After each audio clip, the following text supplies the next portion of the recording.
First of all, obviously, we are still in a very serious situation. I mean, to have over 400,000 deaths is something that, you know, is unfortunately historic in the very bad sense. When you look at the number of new infections that we have, it's still at a very, very high rate. Hospitalizations are up. There are certain areas of the country, as I think you're all familiar with, which are really stressed from the standpoint of beds, from the standpoint of the stress on the healthcare system.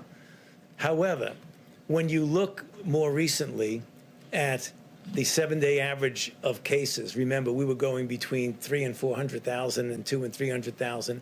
Right now, it looks like it might actually be plateauing in the sense of turning around. Now, there's good news in that, but you have to be careful that we may not be seeing perhaps an artifact of a slowing down following the holidays.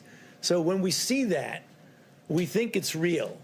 But one of the things, and it's interesting, I'm sort of getting a deja vu standing up here, because I said something like this almost a little bit less than a year ago when we were talking about the acceleration of cases in the late winter, early spring of 2020, when we were having New York City metropolitan area being the epicenter of what was going on, that there are always lags. So please be aware of that, that when you have cases and then a couple of weeks later you see it represented in hospitalizations, intensive care, and then a couple of weeks later in deaths.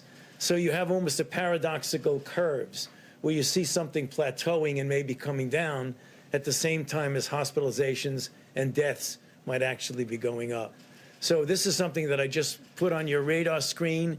It is not an unusual thing to see that sort of thing.